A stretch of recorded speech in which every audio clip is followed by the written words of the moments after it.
We see it also at a very basic level with the open notebook movement in chemistry.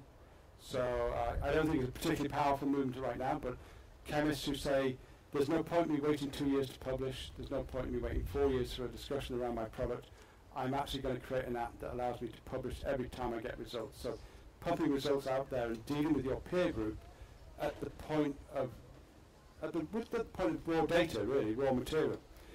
And you have, in the case of, I'm sure people know about GlaxoSmithKline's malaria project. They put 13,000 malarial compounds into the public domain and said, we don't know how to cure malaria, maybe somebody else does. Have the data. LiveWell Collaborative is a slightly different project, run out, I think it's Carnegie Mellon, where they say, actually the role of the Institute here is to organise this. So we as an Institute are going to organise the innovation chain. We're going to involve companies, so Procter & Gamble's involved, one or two other companies. We're going to involve the research community, not just within the walls. We're going to get in the kind of users of technology, so if it's medical, we'll get nurses and doctors in, and we get patients in. So in that particular version of Open, the Institute becomes a hub for a variety of activities. So I think of that as more like a downstream collaboration. You know, one of the points I wanted to make, and I probably haven't emphasised, is that innovation is going from upstream to downstream. And all these are instances of downstream innovation, and I think that's a very good example of how universities are using it, or organising around more openness and more collaborative behaviour. So I'm going to throw that open again to discussion. Would there be many open innovation? You got a question? Yeah, I have a question. Have you thought about sort of the strength or the problems that we will see with some of the systems that have been put in place around innovation processes and so on? I'm thinking about the intellectual property system. I think again, this, for people who didn't hear, what kind of problems arise when you start to be so open? What kind of intellectual property management issues arise? I'm more thinking about the systems as a whole. The system as a whole. Management problems, they are probably a lot of people are aware of that when you start with open innovation and open source and so on, you do run into problems that you might not have foreseen when you start with it. But I was more thinking about the whole system, the intellectual property system as such. Yeah. It does put a lot of constraints on the system. It does, but I think we misunderstand the intellectual property system. I think again that we have a lot of assumptions about how it functions. I was talking to a guy at IBM recently who told me that the reason IBM has tens of thousands of patents is that you got rewarded as an IBM researcher for patents. So what tended to happen in IBM labs is you would get small incremental improvements in patented knowledge every year, because that's where they got their bonuses from. And they absolutely had no interest in the exploitation potential, and they actually had very little interest in the innovation potential. So we tend to get hung up on that old system as if it functioned, it malfunctioned, it was dysfunctional. I think maybe one of the problems, and I think it's a real challenge for people in institutes and policymakers, is the esteem system, because we reward, as IBM did, people for getting these patents. We also reward people for publication and citation. So if people are being open, how do they get promoted? How do they maintain career path? That's what I say, is Sweden ready for open? Is it ready for a new esteem culture where you reward people's openness? No. Well, I had a question regarding the GlaxoSmithKline release of the malaria compounds and that example. It is one thing that they actually released it once they had it, but do you think they would start the endeavor of actually analyzing the data, the material they had in order to create that data set? If did they have that in plan to release it open? Because it must be a huge investment, and they must have some kind of idea of how to get money back on that.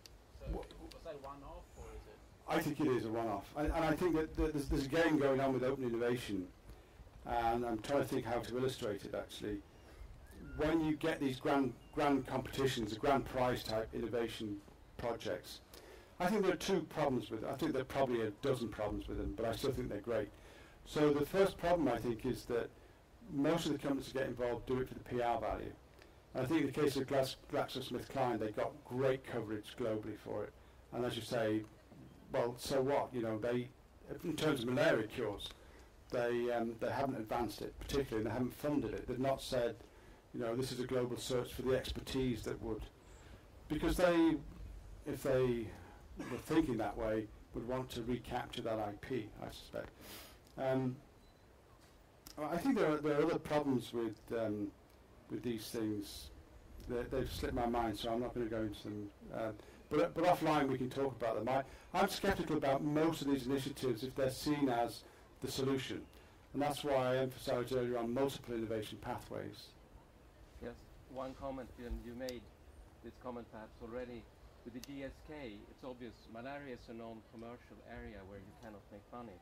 GSK, they have received a lot of grants from WHO to run this project. So for them, I think it's a CSR type of project. Also now, given that you have been given money from the public in a non-commercial area, also providing it for others who may see a value in it.